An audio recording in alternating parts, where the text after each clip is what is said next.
Budget Congress का budget है जिसपे बीजेपी ने अपना स्टैंप लगाया है, या बजट गलत है? विपक्ष, अरे आपने भी ठीक कर ली, ठीक है टोपी यार, मैं ऐसे ही बोल रहा हूं। हाँ बोलिए काका जी। पहले तो ऐश्वर्य आपको बहुत साधुवाद कि आपने बजट पर कम से कम इस देश के जनमानस को और दुनिया भर में कम से कम भारत के लोगों के लिए क्या अच्छे उपाय किए गए हैं इस पर आपने संवाद रखा। आपने ठीक कहा, आपका मैं शुरुआती संदर्भ सुन रहा था। आपने सवाल उठाया कि क्या समाजवादी पार्टी के माननीय राष्ट्रीय अध्यक्ष जी ने जनमानस से, जनता से जुड़े हुए मुद्दों को उठाया? अरे आपकी जिम्मेदारी है, विपक्ष में ऐश्वर्य उठाया उन्होंने, इसलिए उठाया। अब सुनिए, वो आपने सवाल किया, इस सरकार ने इस देश के सदन में बताया है, जब सरकार से विपक्ष के लोगों ने पूछा कि आपने डीजल पेट्रोल पर विगत 10 सालों में कितना कमाया, तो सरकार ने यह बताया कि विगत 10 सालों में हमने डीजल पेट्रोल पर 300 गुना ज्यादा मुनाफा कमाया। कितना ज्यादा? 300 गुना। जो एक्साइज ड्यूटी पहले 9 रुपया 45 पैसे लगती थी, आज प्रति लीटर पर 35 से 40 रुपए लग रही है। वही सवाल राष्ट्रीय अध्यक्ष जी ने पूछा, इस देश के हुकूमत से पूछा, नरेंद्र मोदी जी के सरकार से पूछा कि आपने तो अपनी इनकम 300 गुना ज्यादा बढ़ा ली, क्या इस देश के आम जनजीवन में भी किसी की आमदनी 300 गुना ज्यादा बढ़ी? सरकार के पास इसका कोई जवाब नहीं। सरकार का ये आंकड़ा है, जनसत्ता की रिपोर्ट है, आप पढ़ते होंगे, मैं उम्मीद करता हूं कि मेरा सहधर्मी साथी शहजाद भी पढ़ता होगा। कि इस सरकार की रिपोर्ट है कि इस देश में 50% लोगों के पास नाश्ता के बाद लंच और डिनर के भोजन का प्रबंध नहीं है। तो जहां वो जो एक बात है कि कहां तो चरागा तय था हर एक घर के लिए, कहां चराग मैसर नहीं पूरी शहर के लिए, तो जिस मुल्क का 50% लोग बिना 2 जून के रोटी के दिन बिता रहे हैं, उस मुल्क के जो शहजादे हैं और जो उस मुल्क के चलाने वाले लोग हैं, जो प्रधानमंत्री हैं, वो अपने ही दृष्टिकोण से सबको देखते हैं। चूंकि वो 8,000 करोड़ के जेट से चलते हैं, वो चमचमाती हुई रोल्स रॉयल या कौन सी है डिफेंडर या लैंड क्रूजर से चलते हैं। हम सभी तो उन गाड़ियों को कभी देखे भी ना। ये कौन बोल रहा है? गाड़ियों से चलते हैं। आपने चेक कर लिया ना कि आपने पार्टी बदली तो नहीं है? नहीं, आपने पार्टी बदली तो नहीं, समाजवादी पार्टी में है ना आप।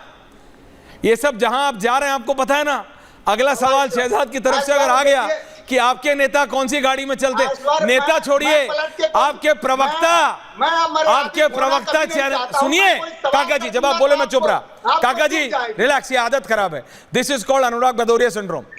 आपके नेता छोड़िए, नेताओं की तो शहजाद में आ रहा हूं, नेता छोड़िए, आपके प्रवक्ता चैनलों की डिबेट में कौन सी गाड़ियों में जाते हैं, अगर ये पता लग जाए ना तो दिक्कत में आ जाएंगे। आप नेताओं की तो बात ही छोड़ दीजिए।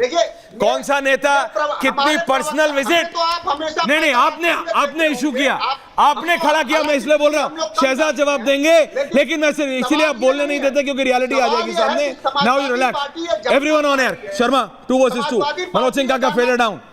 मनोज सिंह काका को रखिए, लेकिन एक बात बता रहा हूं दर्शकों, अगर सिर्फ इतनी लिस्ट आ जाए ना कि किस पार्टी का नेता 1 साल में प्राइवेट ट्रिप्स, मनोज जी आपका फेडर डाउन है, पर्सनल ट्रिप चार्टर्ड फ्लाइट में कितनी बार गए और कितनी बार आए, तो हैरान हो जाएंगे जिस दिन ये डेटा बाहर आ गया।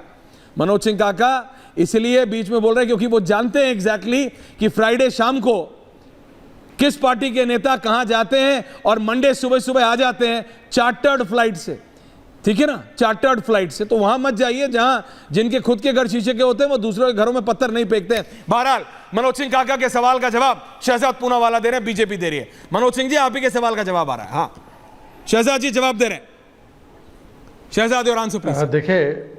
देखिए क्योंकि उन्होंने एक शेर सुनाया है, तो शेर का कर्ज जो है मैं पूरा कर देता हूं। चरागों के शहर में कागज़ का लिबास ओढ़े निकले हो, ज़रा संभल के चलो तुम नशे में हो।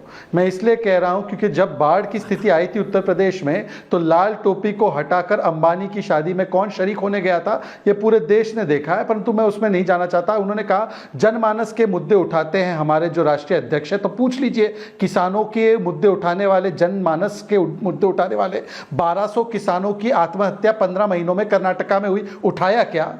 पेट्रोल डीजल के दाम कर्नाटका में बढ़ाए गए, पानी बिजली दूध सब दाम बढ़ा दिए गए, बस फेयर बढ़ा देगी, क्या उठाया? क्या तेलंगाना में कैमरे के सामने किसान ने आत्महत्या की, कहा कांग्रेसियों ने मेरी जमीन छीन ली, उठाया क्या? तमिलनाडु में 65 दलितों ने उनकी हत्या कर दी गई, क्या आपने ये मुद्दा उठाया क्या? बंगाल में महिलाओं का जिस प्रकार से शोषण किया गया, संदेश खाली से चोपड़ा तक, आपने मुद्दा उठाया क्या? एक बार बता दीजिए मनोज काका जी।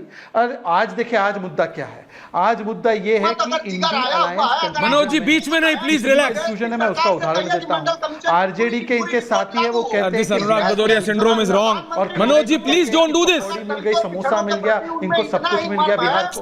मतलब कि बिहार को क्या मिला है, पहले अपने गठबंधन के एक सेकंड। दूसरी बात, अरे भाई बीच में नहीं। मनोज जी ऐश्वर्या जी, वो मेरे गले के दुश्मन बने हुए हैं आप लोग। एक दिन अनुराग, अब राहुल जी आप मुझे बताइए मैं किसको बुलाऊं समाजवादी पार्टी? ऐश्वर्या जी, अनुराग सिवाय भाटी जी के कोई है नहीं जो। काका जी मैंने पहले आपको मौका दिया, आपने बोला, उसके बाद अब दूसरे लोगों को तो बोलने दीजिए। रिक्वेस्ट है मेरी, it's my humble request to you काका जी।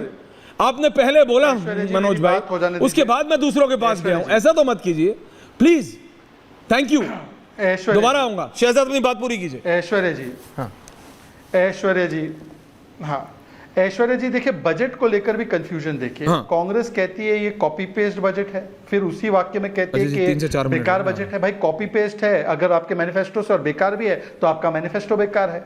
वो कांग्रेस पार्टी कहती है कि देखिए बिहार को पकौड़ी मिल गई, बिहार को समोसा मिल गया, और आरजेडी कहती है झुनझुना मिला। अब उत्तर प्रदेश के जो हमारे जनमानस के मुद्दे समझने वाले नेता है अखिलेश जी, कंपटीशन ऐसा लगा हुआ है, खड़गे जी के यहाँ नहीं गए, वो ममता दीदी के यहाँ चले गए, वो कहते हैं कि उत्तर प्रदेश को कुछ नहीं मिला। मैं आज आपके सामने दो आंकड़े रखना चाहता हूं। 2012-13 में उत्तर प्रदेश को पता है कितना मिला? 59,000 करोड़। आज 2024 में पता है बजट में कितना मिला? 12,40,000 करोड़ जो स्टेट्स को मिले, उसमें से 2,23,000 करोड़, मतलब 18% उत्तर प्रदेश को मिला है। अगर मेरा आंकड़ा झूठा है तो मनोज काका जी बता दीजिए। मनोज काका जी, यूपीए में कितना मिला उत्तर प्रदेश को और आज कितना मिला आपके सामने है। चलिए छोड़ देते, मैं आपको दूसरा आंकड़ा देता हूं। बिहार को पिछले 10 वर्षों में पता है 9 लाख करोड़ मिला, और यूपीए के जमाने में 2,75,000 करोड़ मिला। तो ये चुनाव से कोई लेना देना नहीं। सबसे ज्यादा पैसा अगर उत्तर प्रदेश और मध्य प्रदेश और बिहार के बाद किसी को मिला तो पश्चिम बंगाल को मिला, 98,000 करोड़ मिला। उसके बाद महाराष्ट्र को मिला 78,000 करोड़, उनको 76,000 करोड़ का पोर्ट भी मिला, उनको 8,000 करोड़ का स्पेशल प्रोजेक्ट्स भी मिला। परंतु हम क्यों बांटने लगे? और आप बोलते हैं ना कि राज्यों का नाम नहीं लिया, राज्यों का नाम नहीं लिया, केवल 2 राज्यों का नाम लिया। तो कौन सा वो बजट था यूपीए का जिसमें सारे राज्यों के नाम लिए गए? एक उदाहरण ये बताता हूं, 2012-13 में जैसे पश्चिम बंगाल से, जैसे यूपीए का तमिलनाडु के साथ अलायंस टूटा, एडीएमके के साथ अलायंस नहीं था, तो तमिलनाडु का नाम ही नहीं लिया उन्होंने 2012-13 के बजट में।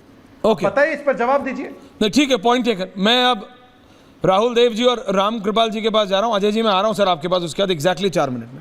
राहुल साहब, ये विपक्ष कंफ्यूज है बजट को लेके भी। कांग्रेस कह रही भाई हमारा है, सिर्फ उन्होंने कवर पेज चेंज कर दिया है। समाजवादी पार्टी कह रही भाई किसी का भी हो, जनता विरोधी है। एक विपक्ष का सेक्शन कह रहा है इट्स अगेंस्ट फार्मर्स, एक विपक्ष का सेक्शन कह रहा है नहीं ओके है लेकिन स्पेसिफिकली मिडिल क्लास के खिलाफ है। So they are all as confused. But सरकार कह रही है हमें एग्जैक्टली पता है हमें क्या करना है, और हमारा ये पहला वर्ष है, तीसरी बार में। अभी हमारे 4 और बजट आने, will do what we have to do at the right time. Politics वो भी कर रहे हैं, पॉलिटिक्स ये भी कर रहे हैं। Rahul ji, how do you see this?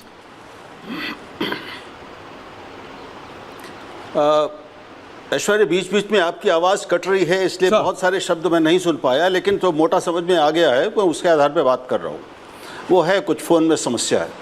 तो देखिए, हर बार हर सरकार में बजट पेश होता है, सत्ता पक्ष उसको सबके हित का बताता है, विपक्ष जो भी हो। जब बीजेपी विपक्ष होती थी तो वो कांग्रेस या दूसरी के सरकार के बजट को खराब बताती थी, अब वो उल्टा है तो अब विपक्ष बता रहा है। ये स्वाभाविक है, और जिस विपक्ष में इतनी सारी पार्टियां हों, इतने नेता हों, तो वो अगर 10 नेता हैं तो 10 तरह की बातें कहेंगे, 20 नेता हैं तो 20 तरह की बातें होंगी।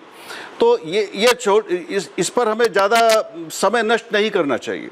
सवाल यह है कि बजट कैसा है, उस पर अर्थशास्त्रियों ने क्या कहा है, किस राज्य की क्या ज़रूरतें थी, उनको कितना कैसा मिला है। हमें ये याद रखना चाहिए कि एक गठबंधन सरकार है, और ये स्वाभाविक था कि इसमें गठबंधन के सहयोगियों को, जिनके आधार पर सरकार बनी और चल रही है, उनको ज़्यादा मिलेगा। उनको स्पेशल पैकेज भले ही ना दिया गया हो, लेकिन उनको अलग से कुछ प्रावधान किए जाएंगे।